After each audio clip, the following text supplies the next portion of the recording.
Hey kids, do you like professional wrestling? Well, we like professional wrestling too. This is Shake Them Ropes. I am Jeff Hawkins. He is Chris Novembrino. Usual intro goes the way of the dodo because we don't have Vader Club this week. We'll get back to it next week. Life, you know. Rest in peace, Val Kilmer. Been it's so weird watching. Not a good Batman, but a decent guy.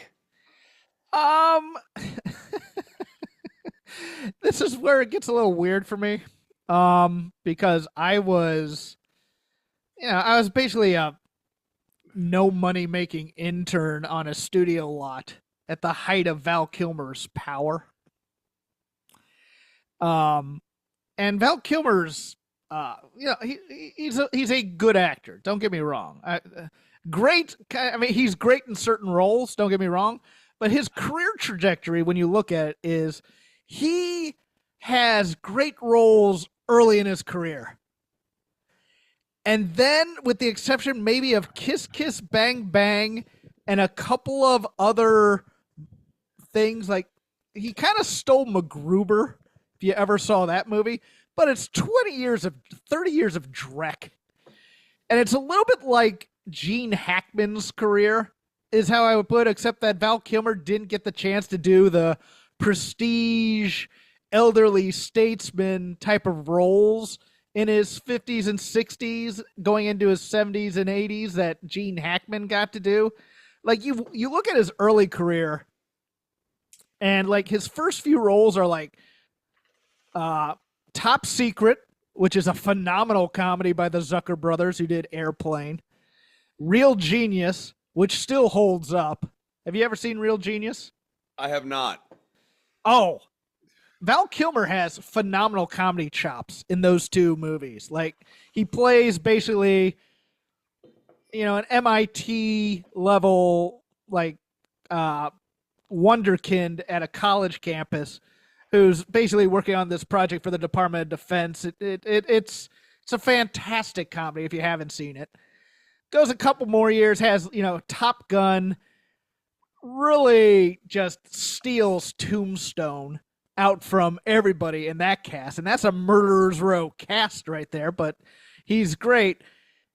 And then he does Heat in a supporting role with De Niro and Pacino, and then just starts picking crap projects. Batman Forever, which you can't blame him for wanting to do a Batman movie, except that Schumacher and not Tim Burton at this point. The Saint, other movies like that, and it's just it's it's not going well. But like, I'm on the Universal lot from around 96 to 2000, and you hear stories, and they're all true, and they even come out in the media about how Val Kilmer is just difficult to work with on set, and he's just an absolute pain in the ass kind of diva, getting in fights with co-stars and things. Like, he got in a fight with Tom Sizemore on the set of Red Son because Tom Sizemore wanted his elliptical brought in because he was starting to gain some weight as he got older, right. And Val Kilmer's like, oh, he's getting special treatment. The brother is getting exercise equipment brought in so he doesn't look fat on screen. Val Kilmer. I mean, like, Kiss Kiss Bang Bang's phenomenal. But it's just one of those things where you watch and you listen in death, and you don't want to speak ill of the dead. And I never had any personal dealings with Val Kilmer. He seems like a cool guy when he's not at work. Like, if you watch his documentary where he just shot a bunch of stuff on camcorder and stuff, and his son put it together, very cool, spiritual. He's part Native American. He goes really big into that kind of spiritualness and things like that. But for movies, Tombstone, definitely. I just watched that last night. It still slaps. And I watched Real Genius a few weeks ago before his death, and that movie still holds up in the 80s. I need to sit down and watch Top Secret again, but that was pretty much his debut, doing kind of an Elvis-style Cold War comedy from the makers of Airplane. His comic timing is just fantastic. And I mean, he got to end it well with the Top Gun Maverick, even though he really couldn't speak all that well. It was kind of like done with his computer and just his eyes. But any Val Kilmer thoughts in general, or is this just past your? This is more of a Gen X thing. I get that, but I mean, my girlfriend and I were chatting about like Batman and that sort of thing, and we were talking about George Clooney and Val Kilmer and like kind of the mid '90s Batmans or whatever. And Val Kilmer to me is, especially his mid '90s trajectory. He was a guy who's just a little bit of a monster on a set, right? And right. that resulted in him by his mid to late 40s really going through that fat drunk period. Where, yep, and he made I think of, especially when I got more savvy with just being able to find movies and stuff online, I'd run into the aughts era Val Kilmer movies that he would do where he didn't even look like Val Kilmer anymore. It's like, you see Val Kilmer on there, and I think, he got to a point of parody, and I'm glad that he got out of that towards the end of his life. Yeah, because he goes from Doc Holliday, where everybody thought he should have had an Oscar nomination, and he didn't. And then he goes and he does the Batman movie. He's a decent Batman, but number one, Keaton knocked it out of the park so heavily, which shocked everybody. And then Schumacher comes in with his terrible scripts. I mean, I was trying to explain to Nujibi that Joel Schumacher is a very bad director, and she was like, she's like less keen, like she's just not as into that stuff as like you and I are. But like, I think you and I both have very strong thoughts about the way that guy makes movies. No, Schumacher is more of a pleasing to the eye thing rather than having any depth to him. And he's Michael Bay before Michael Bay. A bit. I'd even say Baz Luhrmann before Baz Luhrmann became Baz Luhrmann for the most part. But yeah, but then he goes from doing the Batman movie to doing The Island of Dr. Moreau, which is an infamously horrific project because the script's bad. Everybody's quit on this movie. Like Bruce Willis was originally supposed to be in it, then he quit because he got Demi Moore decided to divorce him, so he couldn't do it. Rob Morrow quit because of script changes, and then Brando comes on, and Brando's daughter commits suicide, and Brando's already a handful to deal with, and then Kilmer goes in, and his wife serves him divorce papers on the set, which just sets him off to being an absolute beast to people the entire time, and the movie stinks. And it's, do you know what the Island of Dr. Moreau is? I remember the Lost Island of Dr. Moreau. I have never seen it. Isn't it like kind of a takeoff of like a Twilight Zone episode or whatever, where everyone on the island still freaks? Yes, because he's doing experiments on animals and trying to merge DNA. Yeah, it was just a garbage movie too. Isn't that a Twilight Zone episode originally?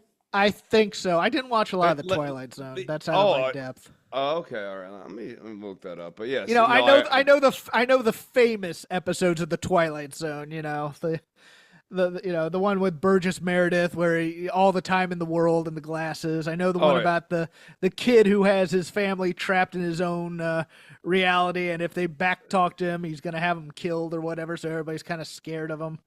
Those types of things. But I can't quote you Twilight Zone. It's actually an H.G. Wells story. Yes. Yes, there we go. Okay, so not Twilight Zone. It's actually H.G. Wells, and adapted and updated. The adapt and update era of the 1990s, right? Like the 1990s, I'm not gonna, defend the 70s, 80s, aughts or beyond in their update and adapt takes, because there's a lot of stinkers among them. But good Lord, the 1990s brought us like things like this. But I will always hold up the shot for shot artless remake of Psycho as the gold standard of adapt and remake for the 1990s. Like I will one up you, because I remember seeing this in theaters. The remake of Lord of the Flies, which has an Alf reference in it. Nice. Piggy goes, it's Monday night, Alf's on right now, and I just went, what? This one should count more, but no one saw it. Stephen King, after being extremely butthurt over Stanley Kubrick's adaptation of The Shining, Yes, I remember which this. took Jack's character, which is based off of Stephen King, and turned him into a murderous psycho, which Stephen King thought was very rude, decided that he was going to retake The Shining and make a television series. Originally tried to make a movie. The movie didn't work out, so instead all he was able to get was a TV series remake of The Shining that nobody asked for. I remember watching it. It wasn't too bad. Steven, the guy from Wings, played the author in that. But anyways, let's go to. Yeah. Oh, go ahead. Sorry. No. But yes. Anyways, Val Kilmer. I mean, look. Yeah. Interesting career, interesting trajectory. It's for as successful as he was, it feels like he should have been able to do more with this moment. Yes, that to me is what it is. Is you have, you kind of have a little bit of a dip, and then you get really, really hot, and you have banger and banger, and then you make some bad decisions, and then you just decide, and then that's where you have to decide, okay, can I remake myself? Can I go to like Broadway? And he went to Broadway. He did like a Mark Twain show or something like that. And then revisit myself? Or do I just kind of coast and wallow in a little bit of self-pity and succumb to drugs and alcohol? And it's like, okay. And do I decide that I'm too big for the work? Yeah. I mean, like that gets a lot of people in trouble, especially if you start off with some early success. You get some early success, and then all of a sudden you're having a setback, and it's like, well, yeah, you're going to have to go back to the workshop, and you decide, oh, I'm too big for that. So instead of Vader Club, we did Val Kilmer talk. That's good enough. We'll go into the wrestling news now. Time changes abounding in the two major feds. NXT Stand and Deliver is now slated to start at 9:30 a.m. Pacific time, with the main show at 10 a.m. This would be the second move of time, as it was originally noon and then moved to 11 a.m. WrestleMania is listed to start at 3:30 p.m. with the main show at 4 p.m. Pacific time and 7 p.m. Eastern. Let's put it this way, kids. You're going to be hungover on Saturday, trying to stumble into Stand and Deliver, and be watching wrestling all day because you go to, T-Mobile or whatever it is, and then have to walk down to Allegiant Stadium. God help us, that's a day. That show may not get half its audience because it's Vegas. People are going to be drunk. Yeah, I mean, the only good thing there is that, it's Vegas, so I guess the commute's fairly easy. You're just going up and down that strip. Most people walk the strip from the hotels to Allegiant Stadium because the traffic would be such a bear. Although with the prices of Vegas drinks, maybe people won't be. Maybe broke-ass wrestling fans won't be that drunk. Yeah, right. You have one before you start walking, and then you have another one right before you go in. AEW, on the other hand, their move to counter WWE and NBC, putting Saturday night's main event head-to-head with All In Texas, is to move the show to 3 p.m. Eastern as a start time, 2 p.m. locally. I also think that happens to be because All In's main crowd is still London, even though they're not in London this year. So people in England can actually watch that show at a decent hour in prime time. I think that's a very underrated aspect of them moving this thing. But this happened to me as a kid. It was Starrcade and Survivor Series on the same day, and mine was like one of two cable systems that would run both because Vince scared off all the Crockett people. So your start time for Starrcade was like 3 p.m. and then Survivor Series was like at 7 or something like that. I'm not sure I'm right on the pay-per-view names, but there was a Crockett WWE doubleheader, and they actually offered it for like one low price on my cable system. So that'll be AEW is being smart here, I think, in terms of their audience and whatnot. Yeah. I know there's nothing strongly to have. Yeah, I right. Yeah, there's no right. I have no real hot take on that. I'm just throw these headlines out. If something tickles your fancy, please let me know. No. Fair enough. Yeah. But it's I kid. No, I shouldn't be. Actually, no, I should live up to Save your anger for later. No, I want to live up to my fans' expectations. Once again, Jeffrey, AEW has made a mouth-breathing 0 out of 10 decision. They will all live in a dumpster filled with shit alongside their fans and anyone who has ever liked them, and also their cousins. In a filing on March 28, Janelle Grant's legal team asked the court to let discovery and depositions begin in her lawsuit against WWE. But of course, WWE, McMahon, and Laurinaitis are opposing because there hasn't been a ruling yet on whether or not discovery would be needed, because they haven't decided whether the case should be moved to arbitration. Judge Sarah F. Russell will likely have to decide whether the case will go forward. If and when she makes that call, that would decide when and if discovery would start. This is Dave Meltzer talking in The Observer. The basic point here is that on the Grant side, they want stuff now to add to their evidence and arguing the case should continue in court. And on the other side, obviously, they don't want discovery unless necessary if the case moves forward. I'm going to make this addendum here. I think Grant's side just wants to leak stuff in the public domain in case they lose this case, because I think it's semi-weak, but that's my own interpretation of this. And in discovery, it's like, oh, look, we have this.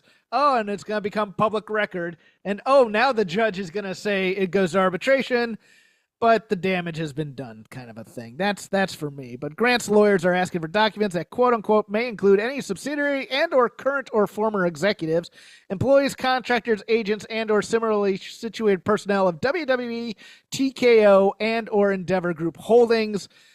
I don't think they'll be able to get those records from TKO and or Endeavor because this was before the merger. So I think that would also get struck down possibly. But any thoughts on that? Yeah, it remains the facts of the case very much remain on Grant and her attorney's side regarding what Vince McMahon did and what Brock Lesnar did allegedly, et cetera, in the deposition. Problem has always been getting it out of arbitration and freeing it up so that it can actually go to some sort of criminal thing. And that seems to be a hurdle that Grant's attorney does, to your point, does not seem to have a great strategy on, hence she is talking a lot. Yeah, that is my read on this. I just want to make a minor correction on something you said. There's going to be nothing criminal here, I don't think. Basically, what they're doing is they're deciding, well, criminal in the sense of there's going to be no criminal charges. Right. You know what I'm saying? I mean, they're basically deciding did he do sexual assault or not blackmail, but like. But it's weird. They're deciding. Well, yeah, it's like they're deciding, did he do sexual assault? But they're not deciding it in a criminal sense. They're deciding it for the purposes of resolving and deciding a contract dispute. Yes, I know a phrase that has gotten us in trouble before, but herein lies this has been always the problem with me. And take this up with the justice system, people. It's not me. If it was up to Judge Nove, of course he's going to criminal court for sexual assault. Yes. Yeah, right. Like, you know what I mean? Like, this is not my choice. But this continues to be the problem for Janelle Grant and her team. I would agree with that. I mean, it's. I mean, we're still discussing contract law in many ways, and she's fighting a fight in the court of public opinion, and I think she's winning more or less. I just think she's talking a lot, and that to me gives me a little bit of pause. That's all. No, it suggests to me a potential, an indication of weakness. If you're asking who's stronger, the person who's chattering a lot or the person who isn't saying a lot, having been in both scenarios in different disputes with people in my life, I've always been in the driver's seat when I'm the one who's just sitting there and going, yeah, still saying shit. Counterpunching, yeah. Yeah, right. Like you're not even saying stuff right now that I feel the need to say anything about. WWE is opening up a new category for its Hall of Fame, WWE Immortal Moment, which in theory can cover great matches or in specific moments or angles. The first induction in this category, announced on March 28th, was the Steve Austin versus Bret Hart submission match with Ken Shamrock as referee from the 1997 WrestleMania. This to me is brilliant marketing, because if you have kind of a lackluster Hall of Fame case, hey, Triple H, HBK, or The Undertaker's probably going to be on this show or The Rock about one of their great, let's just self-fellatio ourselves about the Attitude Era over and over and over again ad nauseum. What would you like to see go in? While you're thinking about that, I'll give you my answer. I'd love to see the DX Nation of Domination parody go into the Well, I mean, my moment's obviously WeLC match.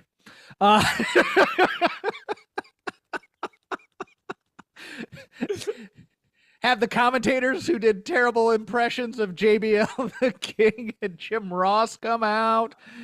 Well, no, I mean, I think this should definitely El Torito. Jeff, you're being silly. This should be reserved for people we consider to be Hall of Fame level talents. I'll give you another good one. Triple H going in this year into the Hall of Fame and against a legendary opponent from another company, a guy who was a face of the company, Booker T. This Hall of Fame's invalid until D'Lo Brown's in. That's my D'Lo Brown and Droz. Oh God, no, dude! Look, D'Lo Brown. Every chance he gets says that was the worst moment of my career. I feel for the man too, and Droz. I know he feels awful about that. I would run through a wall for D'Lo Brown. That dude protected me when nobody else would protect me at times. So I'm Smoky Mountain type stuff. But yeah. Speaking of Bret Hart, here's where I'm going to cut a promo on him. Bret Hart was on Ariel Helwani's show, and on the current state of WWE and AEW, I find in a lot of wrestlers, and I won't. Originally, this was on AEW wrestlers, not just WWE, so Dave may have added something here, but here's the quote. I find in a lot of wrestlers, and I won't necessarily name anybody, but I find that the wrestlers are more actors pretending to be wrestlers today than actual wrestlers. I miss the ruggedness of the characters. I think that's why I think the 90s was the best era of wrestling. I find that today's wrestling, it's a little bit more about promos and your character on TV, and not so much your work rate. I like guys that throw back a little more to the work rate. Roman Reigns is a guy that I think tries really hard to earn the respects of my generation. AEW, I find that they're mostly actors trying to pretend to be wrestlers. Get on with the real wrestling and quit acting so much. Now, there is a lot to digest in this, and I would like to go first if you do not mind. Yeah, no, my brain kind of hurts. Like, Bret threw down a lot of rail here, and it takes us to an interesting place. Number one, if you're going to say this about AEW, you need to name names, Bret. You can't be a coward and do this crap. But also, I am sick of Bret Hart. Bret Hart only likes Bret Hart, occasionally Owen Hart, and Steve Austin when he was fighting Bret Hart. Those are the only wrestlers Bret Hart likes. Ric Flair, he was too repetitive. Triple H, we know how he felt about him. He occasionally liked CM Punk because CM Punk hated Triple H and Shawn Michaels. That's it. But here's for the quote itself.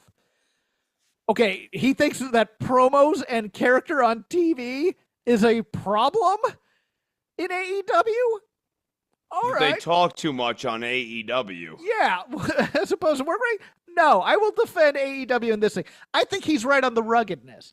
But then he goes into the 90s were the best decade. Let's take a look at the 90s. You had the new generation.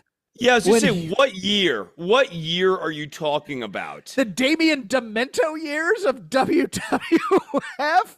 Those horrible Repo Man? Raws? Are we talking about Repo Man and Duke the Dumpster Drosy? Right. And Adam Bomb? And then you get into the Attitude Era where it's just, it's you have some good things in the Attitude Era, but you have a lot of dreck. Bret, no. Bret does not get to go back and claim the Attitude Era as this great era of wrestling television. And here is why. Because he hated Yes. way that wrestling was being presented at that point, claiming that it had moved away from actual work and moved a lot more into sexual innuendo and other things that he didn't think were wholesome and that he didn't care for. And I actually don't I don't disagree. Like Big Titty Sable didn't do anything for me either. Like that, I don't think that helps.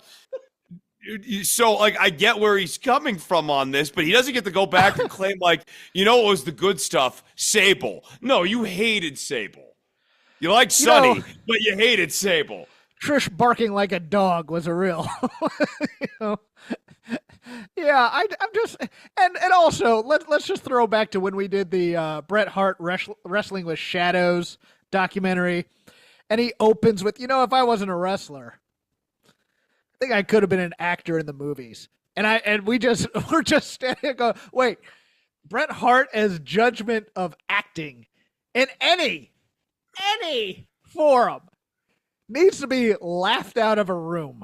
Because every time you talk about old Bret Hart's promos and characters, it's always with the rejoinder, well, Bret Hart had a certain kind of intensity and charisma that wasn't traditional. And you're just like, dude, he was a crap promo. He was a good promo for Bret Hart. I'm a more of a defender of like late era Bret, especially as, like 96, 97, 98. He got better and better with promo. He got better. Yeah, he got better and better. But like, especially in the 90s, like the early 90s when he's feuding with Michaels, his promos all suck then. Like the 92, 93, 94 stuff, it's all shit. He doesn't become a good promo until basically the U.S. Canada stuff. Who are you to doubt El Dandy? That's his best promo. Yeah, and that's a good promo. Yeah, he's fun. Yeah, he's funny. He has that low key. He has that Lance Storm charisma where he just breaks out the deadpan comedy, and it's great. Mm-hmm.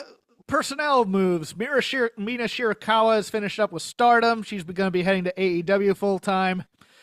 Put the trios championships on her. Miro, just her. Miro has re-signed with WWE, and Rey Fenix is premiering on SmackDown tonight. That should be interesting. I guess post WrestleMania is when we're going to put the Lucha Brothers back together. But we have to finish up this thing with Braun Breaker and others within the multi-person match. A lot of multi-person matches in WrestleMania. We'll get to that in the Lazy River. Yeah. Injuries. Orange Cassidy, torn pec. Jay White, broken wrist that he suffered against Kevin Knight. Mark Davis, broken foot that he suffered in the match against Will Hobbs. They'll all be on the shelf for a while. WWE, Kevin Owens reported today that his Mania match may be in danger with an injury as well. Who do they get to replace Kevin Owens? Because I was thinking Miro, Aleister Black, or Malachi Black, or Aleister Black, or whatever the hell they're going to call him in there. My fear is that Triple H is going to say, hey, Brock, for a one-shot, would you like to come back against Orton? I don't know if they do that with the court case, but... Yeah, I don't think they do that. It'll be an interesting move. Bring up Obafemi to have a match against Orton. Oof. I would not do that. Only because if Obafemi messes something up, Orton's gonna clown him in front of a full house. Kind of a thing. Kind of like the Kofi thing. Yeah. Well, I mean, yeah, but he regrets the Kofi thing. I guess. I think he's older, wiser. I think he's older, wiser on that. Yeah, I think this still might be an angle. I don't know that for a fact. I mean, I've been told it's true. But I think if Kevin Owens can at least walk and brawl, they're going to have a match of some way. Kevin Owens isn't going to miss Mania for the world. No, I don't think he... I mean, it's a big payday. I don't think he would if he doesn't have to. That's the news. Let's go to the lazy river of wrestling criticism whenever we had time to watch this week. We'll preview AEW Dynasty because we always do previews first. But overall, for main event angles on television, I thought Raw did a good job with Cena and Cody. it's not great, but they did a good job of putting at least a little bit of heat on it. I thought the Jay Gunther one with the handcuffs and bleeding all over the place was a decent heat angle. Yes. I thought Swerve and Hangman was a great moment, but doing it on the over one was absolutely BS. And you needed to just have that be the last moment of a 2-hour show. And it would have been awesome. And we'd be talking about it for years. But instead, it's on this overrun. And then you get the beatdown with Moxley and the jock riders doing just basically saying, hey, we're going to have a hardcore match on Sunday. And then over on NXT, I thought the Obafemi Trick Javon trifecta in the middle of the ring had some nice sting to it, especially saying how he's basically Carmelo Hayes now. And I thought the Ricky Saints coronation was done really, really well in terms of ending the show on a high note and quote unquote making somebody. But you kind of had different thoughts about that. Yeah. Okay. So I thought NXT kind of, minus the Saints finish, I thought this show was a soul crusher for me. I think the opening here with Stephanie Vicaire and Ava was just absolute heat death to begin your show. A thing nobody really was clamoring for, a thing that narratively was not earned or established, a thing that feels very much like they just looked at the calendar and they're like, oh shit, WrestleMania's coming up. Stephanie's going to have 2 matches? Like, rather than actually thinking about a narrative wherein her being double champion is somehow prohibitive or whatever. This is essentially a bit of a world-shattering segment. Not like it shattered Stephanie Vicaire's emotional world. I mean, as in the Deus Ex Machina is not here. Like, why do we need to do this? Okay, pause right there. Pause right there for a moment. Screw the preview. We're just going to go into Lazy River thing, and we'll get to the preview in a second. I agree. I think they just should have said if Stephanie wins the title, she relinquishes the NXT North American title, as opposed to, it's title unification. She'll be able to carry both, because it's just like, well, then why did we book it as a title versus title match? And why did we book it as a title versus title match? Why did we book her into being double champion? What is the point of her being double champion? And when you just strip the belt from a double champion like this, you really neuter whatever equity was put onto the double champion. It's just the Lord taketh away. You know what I mean? Like, there's not even a glory moment there, a glory and defeat moment. It's just, I'm going to hand this in, sort of thing. It was, Ava continues to be one of my least favorite characters in either company that they've come up with in an extraordinarily long time. And that's really saying something, because she's just supposed to be a freaking GM. Like, she is not supposed to be someone I'm having huge thoughts about. But time and again, her character is unintentionally annoying. And then the doting praise, on commentary by people like Graves and Vic, where it's like, oh, our general manager Ava's just made another great decision. And the crowd's not even with you on this. Well, what they need is the moment that they can't do, which is someone like Ethan Page to go, if you weren't The Rock's kid, nobody this inept would ever be kept as NXT general manager.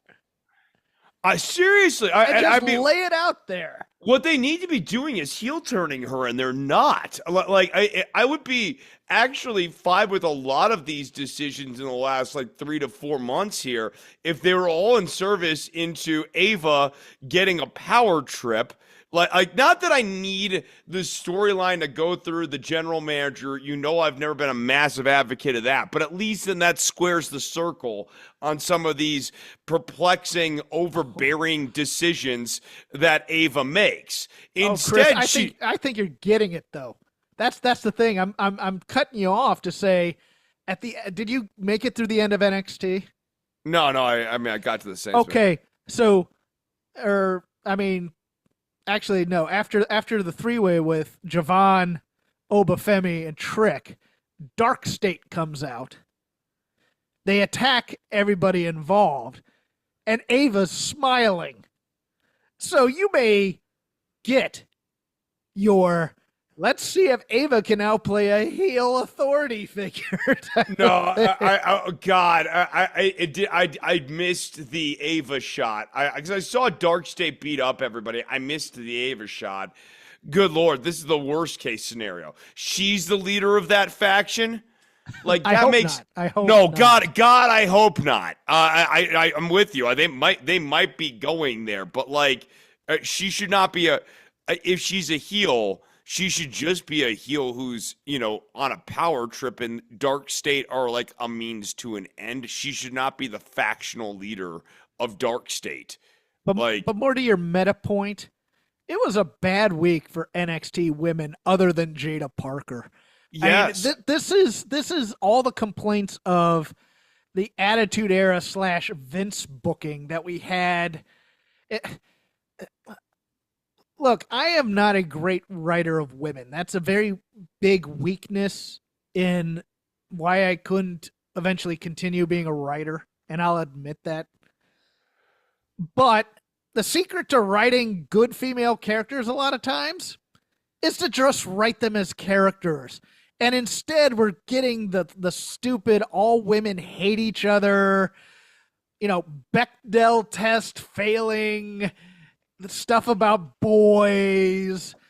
It's the walking and talking of Jordan Grace was terrible and clunky.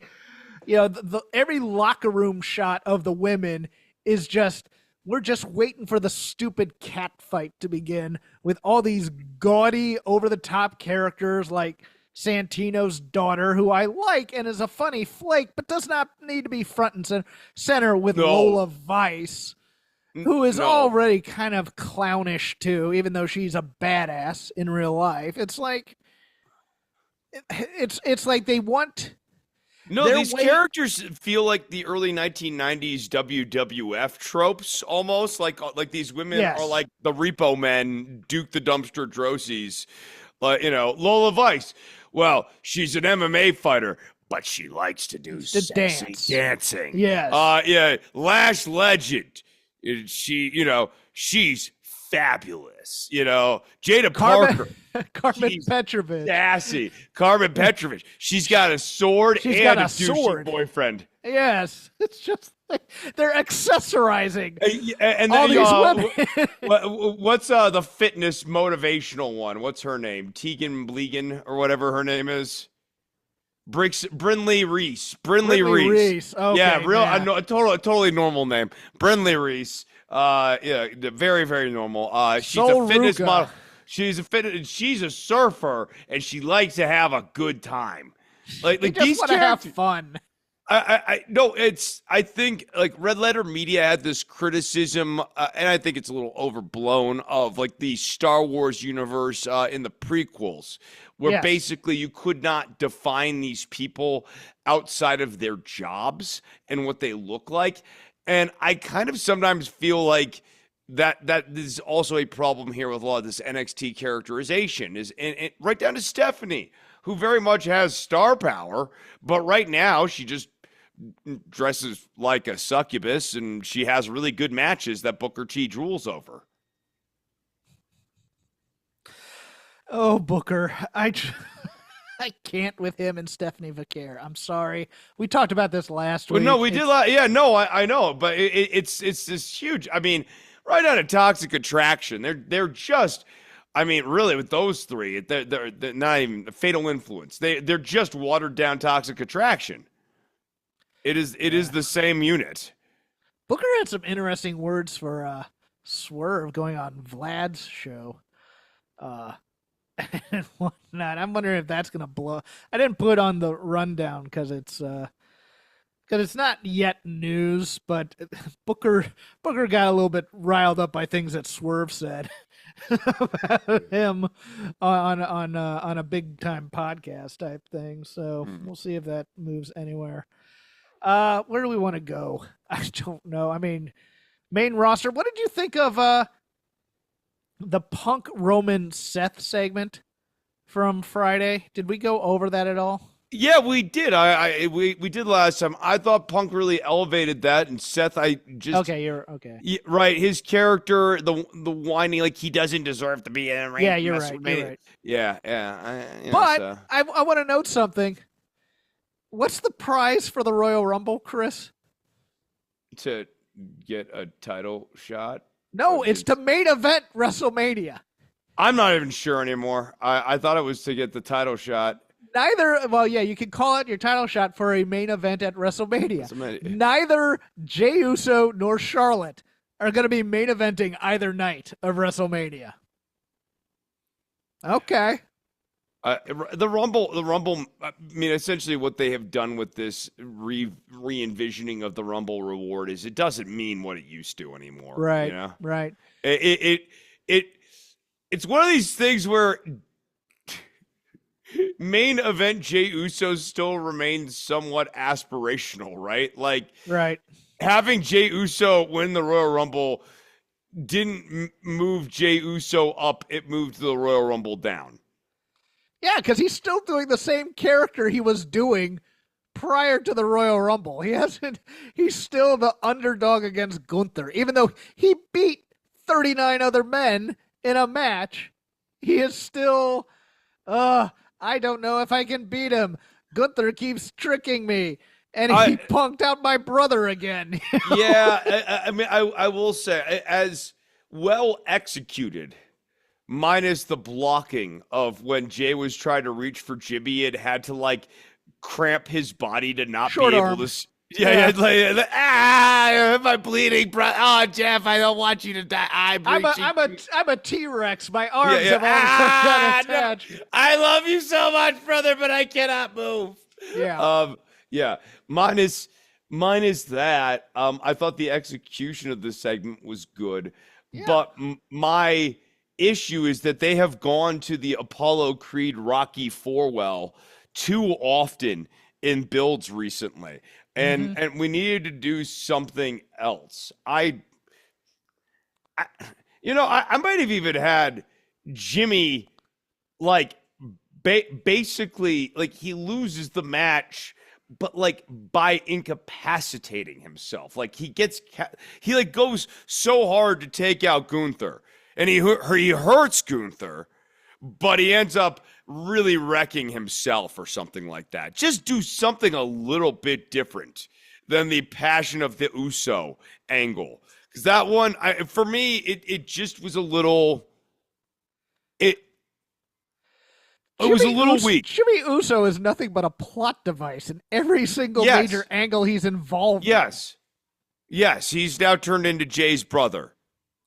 But he's always been Jay's brother, even in the Bloodline feud and the stories. It's always Passion of the Jay, and Jimmy's just there as kind of a MacGuffin of sorts. We don't know.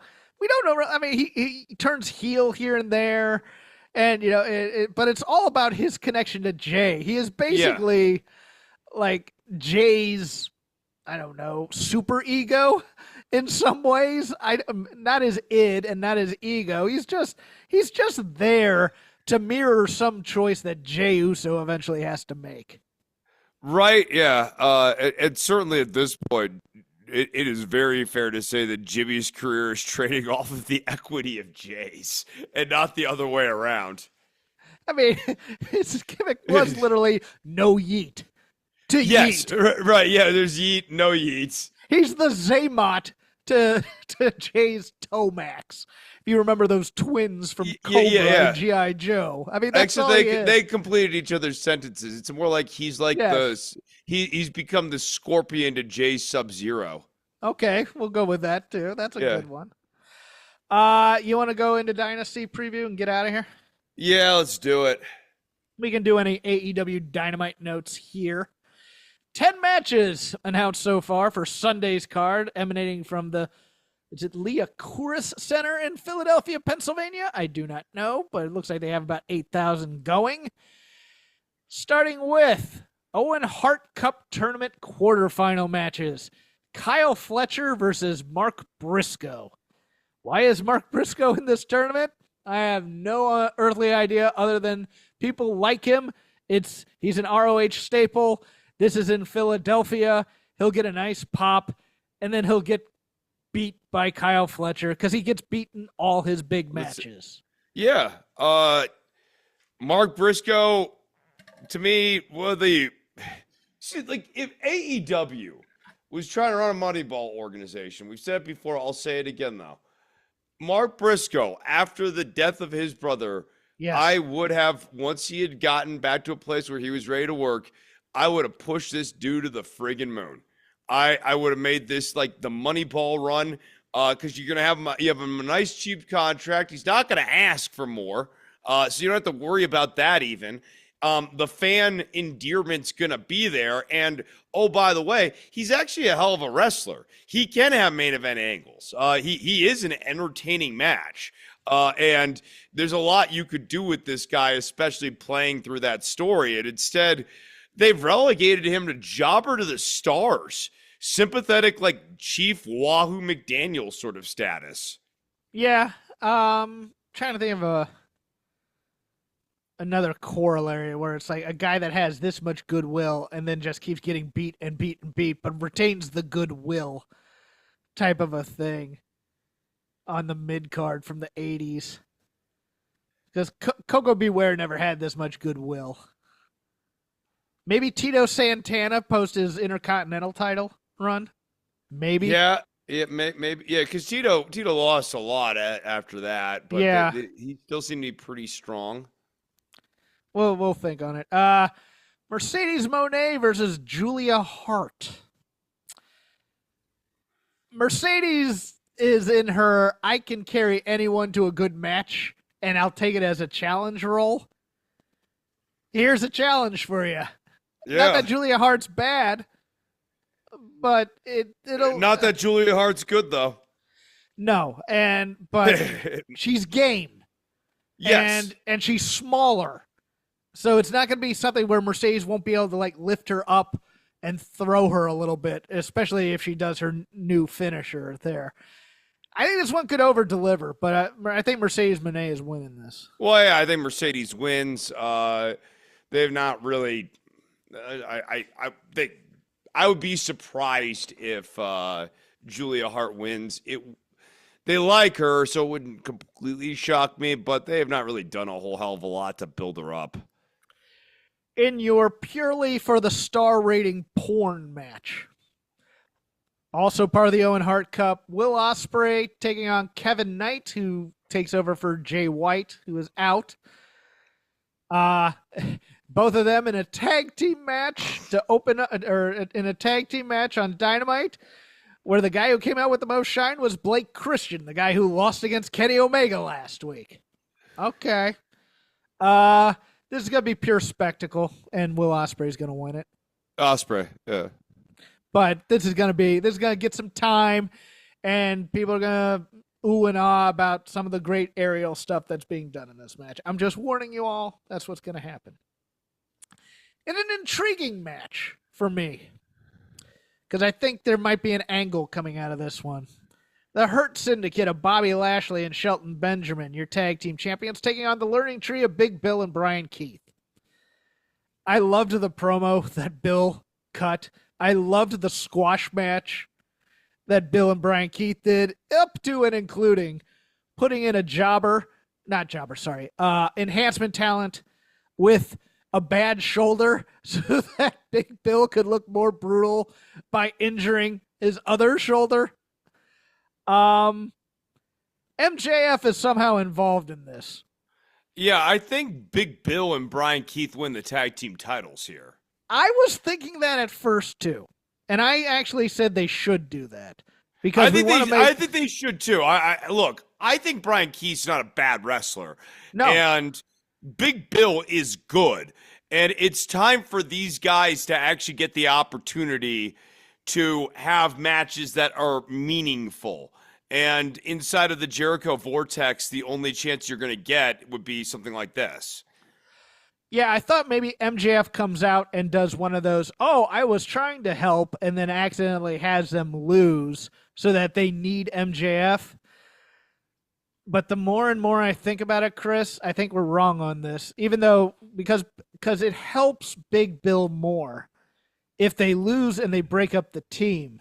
Now my fear is what happens is MJF comes out, interferes, Brian Keith takes the loss. They go back to the learning tree, who exacerbates this whole thing that they haven't been carrying their end of the bargain, decides that they need to turn on Brian Keith, but instead Big Bill turns on Jericho. But instead of to help Brian Keith, but instead Brian Keith defends Chris Jericho as part of the learning tree, which is the same thing that they're doing with Rated FTR, and the same thing they're kind of doing with the Patriarchy, and the same thing they're doing. So that makes it the most likely story. Yes, Tony Khan does nothing but tell the same story 4 times in 3 different programs. But I think another move might be that we're missing here: MJF and Jericho reunite. Huh. See, I think MJF eventually becomes part of this Hurt Syndicate. So I don't know about that, but we'll see. I'd love the Learning Tree to win these things, but I just can't see it. I think the Hurt Syndicate retains. Okay. I'm not gonna fight you. No. But look, I can be convinced because that's what I originally wanted on Wednesday on that show, and I was like, and as more I thought about it, I went, no. They're gonna use this to try and, because right now we're gonna have a babyface problem in AEW between Hangman, Swerve, Omega, Will Ospreay, and then they want Big Bill to also be kind of a big time babyface here. That upper echelon is gonna be crowded for Big Bill to become a star as a babyface. And what's gonna put me to sleep, but other people might like. Singles match for the AEW TNT Championship. This match has no time limit and no outside interference is permitted. As opposed to every other match where apparently outside interference is permitted, but nevertheless. Daniel Garcia versus Adam Cole. Chris, my call on this is that there's definitely going to be outside interference. It's going to be Roderick Strong in some way, and Adam Cole's going to win this and turn heel finally.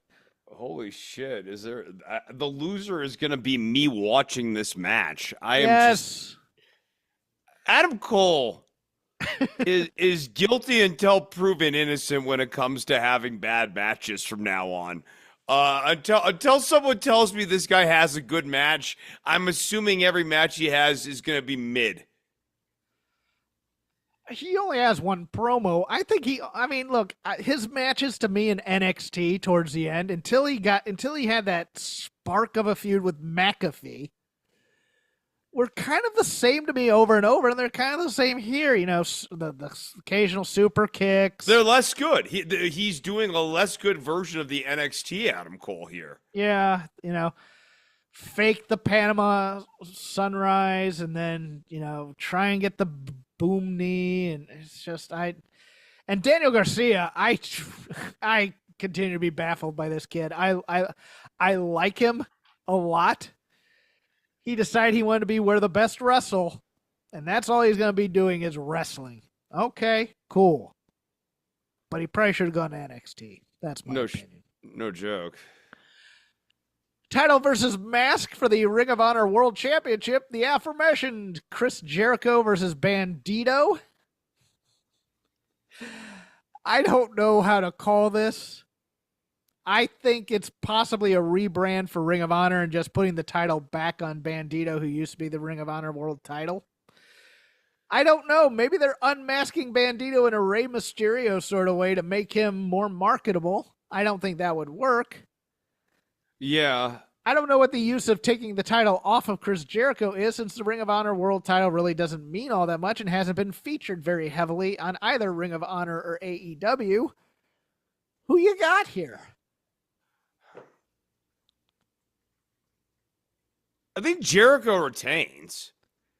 And Bandito has to be unmasked? Does he unmask to show another mask? Is that what no, totally, right? Like, that's the kind of, right. Like, yes.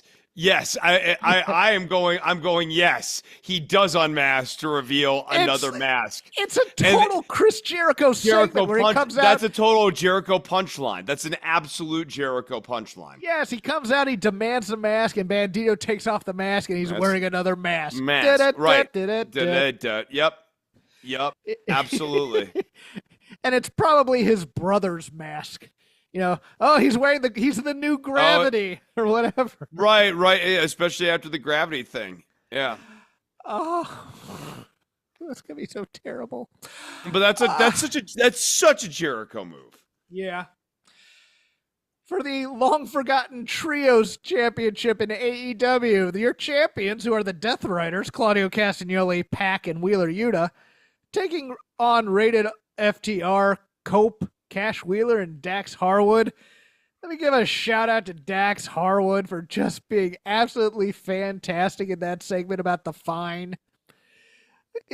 Just earnest with not a hint of irony or sarcasm to it in dealing with Paul Turner.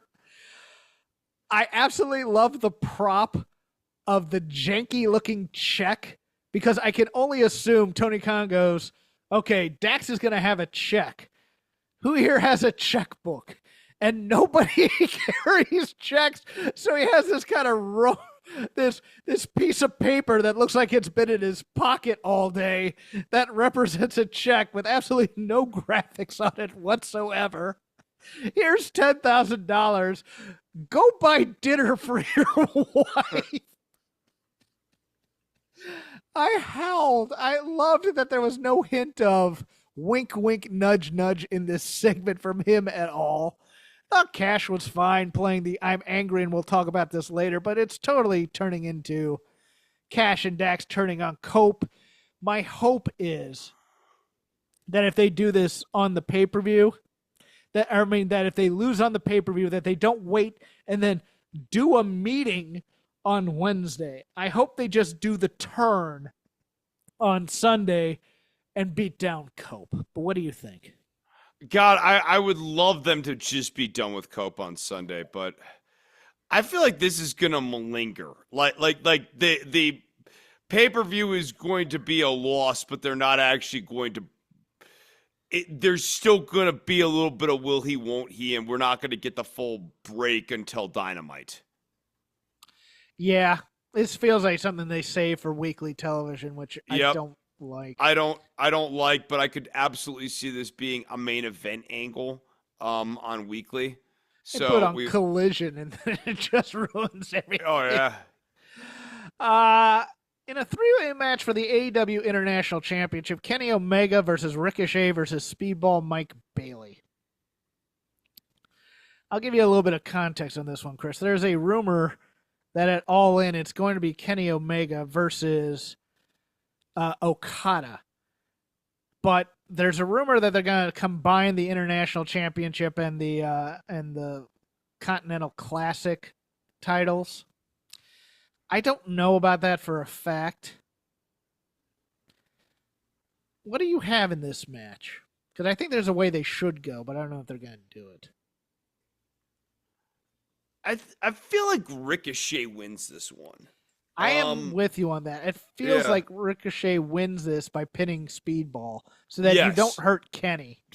Right. You keep Kenny in the chase, but he actively screws over Kenny big time towards the end of the match, gets the pinfall on Mike Bailey. And I think Ricochet needs the win in some ways.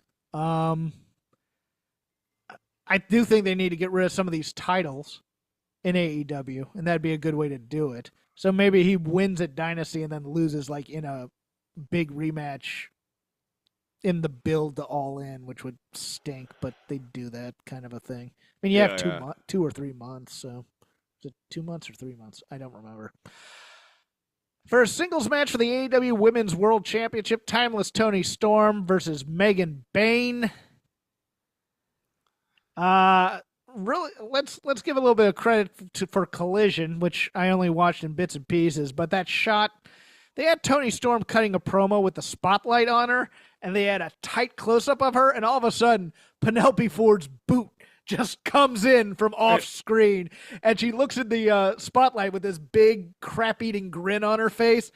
It was a fantastic shot. The match, Penelope Ford looked decent, but nobody thought she was going to win at all. I think they ruined what this match should be, which is Megan Bayne murder-deathing Toni Storm in record time to do that, because with the tag team match where they kind of did a weird angle like this to have doubt or whatever, I think Toni Storm has to win this because I think the money is in the Mercedes-Toni match at All In or at another pay-per-view or maybe even All Out where they headline it. I don't know, though, because Megan Bayne's been just an awesome presence on this show. What do you think? Yeah, I agree. Bane's been an awesome presence. Right now, you're kind of right. I think that you've got Mercedes and Toni as your two most consistently over talents in the women's division than Bayne. I would even say they're the two best champions in this company. That I'm not going to disagree with you on that. Look, if you're telling, if anyone 5 years from now says that their favorite title reign of the last 10 years was Jon Moxley's current run in AEW, I'm driving them to the nearest mental facility or drug rehab facility, whichever one's closer, and I'm dropping them off there, and I'm not letting them leave for 3 weeks. I'm just paying for it.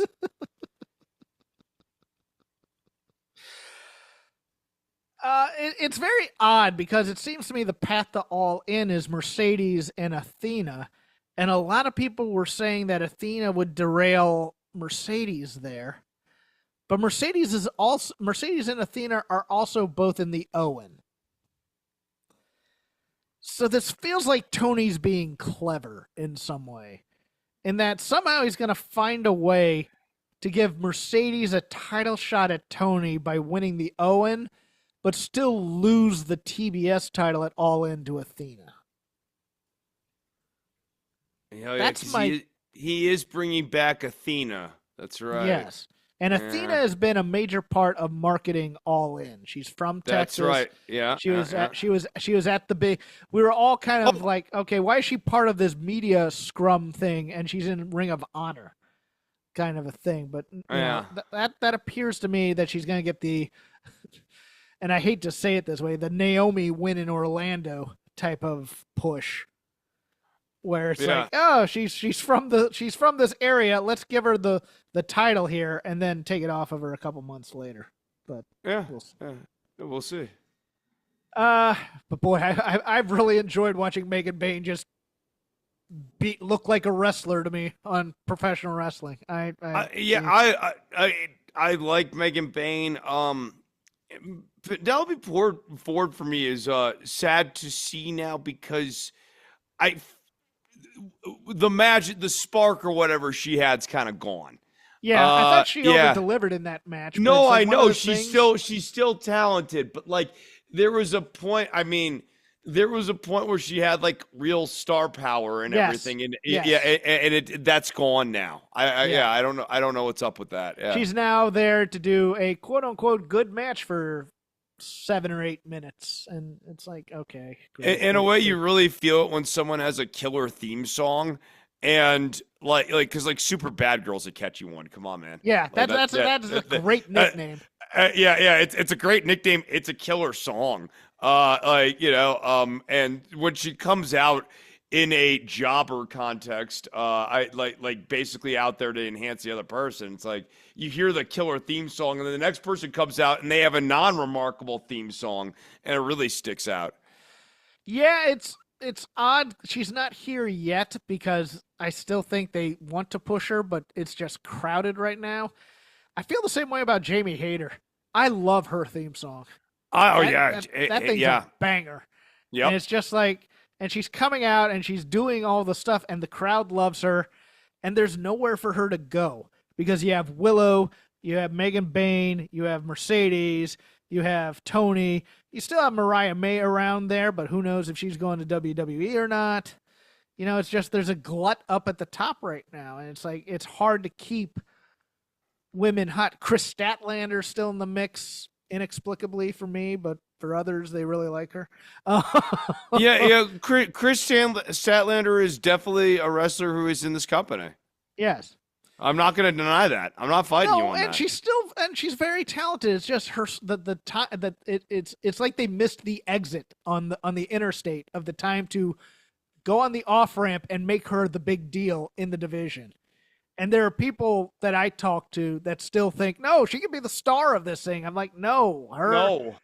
It's past already. The moment's passed, and now we're looking for a story for her because I thought it was going to be when she went with Stoke, and then Stoke would lead her to the title or something like that.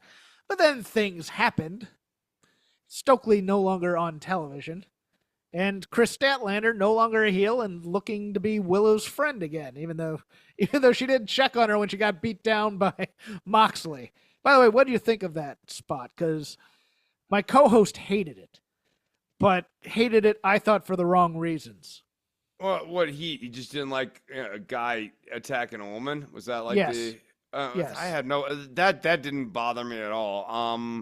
I think like if anything that's kind of consistent with what the John Moxley character is. You know what I mean? So it's like I think for me it was you booked them in a mixed tag match.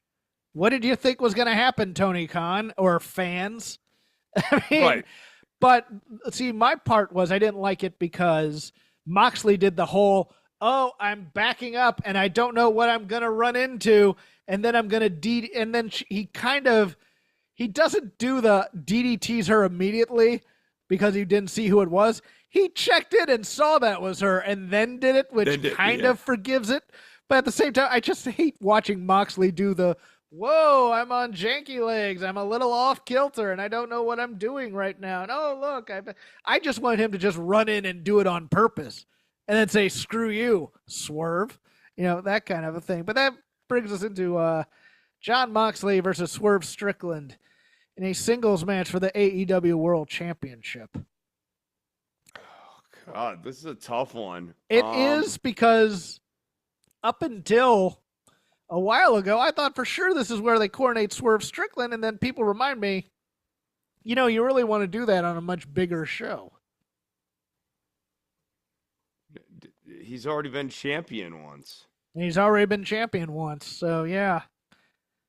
I think I know how this goes, but I'll let you go into it. Yeah, I'm gonna go ahead and say Moxley retains. That this crap continues. This death ride that you and I are on, Jeffrey, it will continue. There are thoughts that the wild card in the Owen is going to be Swerve Strickland after he loses this match, which would then put Hangman versus Swerve in the first round. I can't quite get there. I thought for certain that when they booked Jon Moxley versus Swerve Strickland, it was going to be the recoronation of Swerve Strickland. We're going to finally make this guy the guy. Because I am in the minority in that I thought Swerve Strickland's first title run wasn't all that great.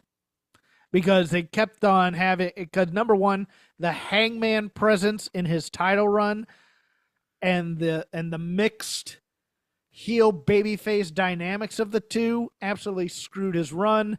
They couldn't decide whether or not Swerve was a babyface or heel. They couldn't decide whether or not he was a historical champion or still had to maintain some of that swagger from the Mogul Embassy type of Swerve Strickland.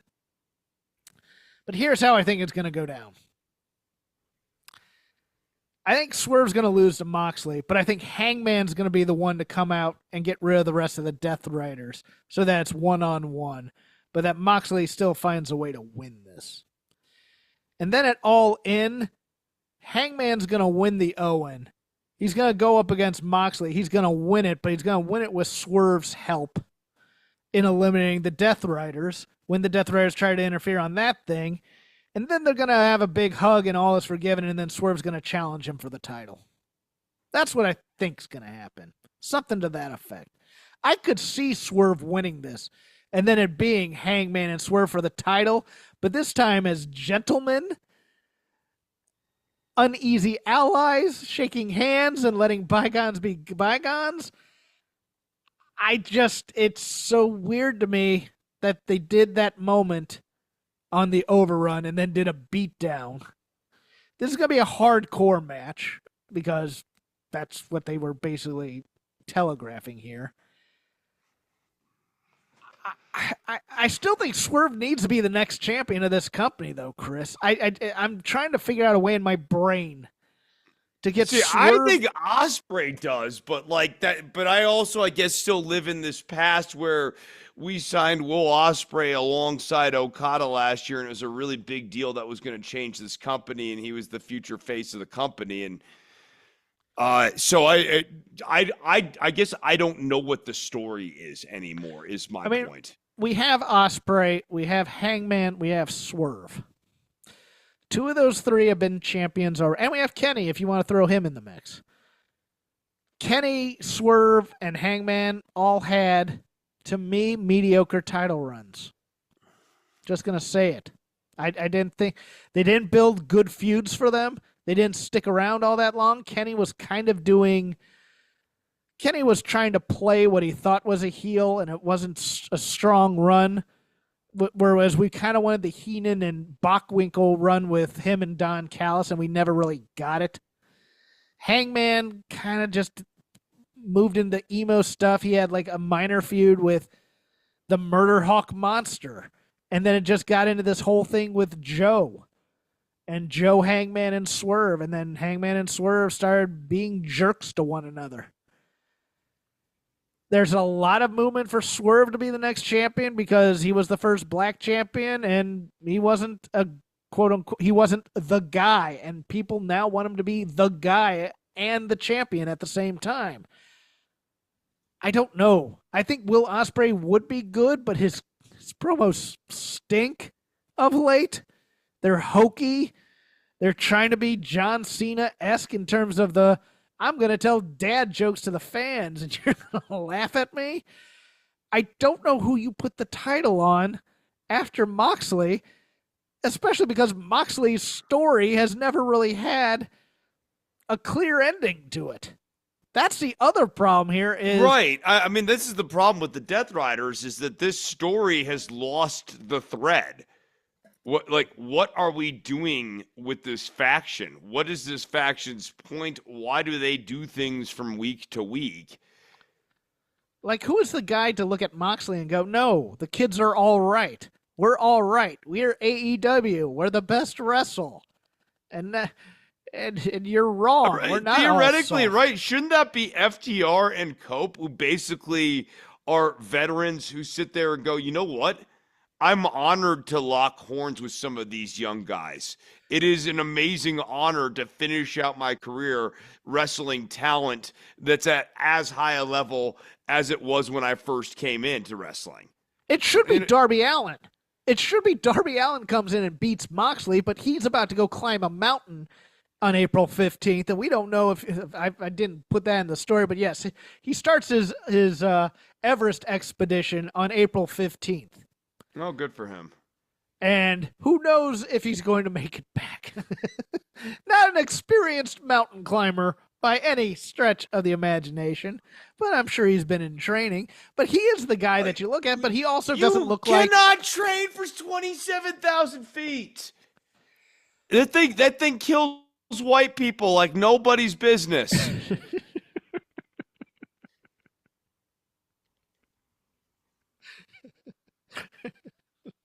I'm going to name it Nat Turner. It's an honorary member of the Black Panthers. Yes. Kills white people. But that's the other thing is, how can you make a guy look, and this gets a little Coronetti in a way, but how do you make a guy that looks like Darby Allin, the face of your company, as the main world champion wrestler. It's just, there's so many things that are just, I have no idea where to go with this. I think Will Ospreay's the correct answer. He's the only answer, but yeah, I don't know what the point of the Death Rider's story is, right down to the Chekhov's gun of the briefcase.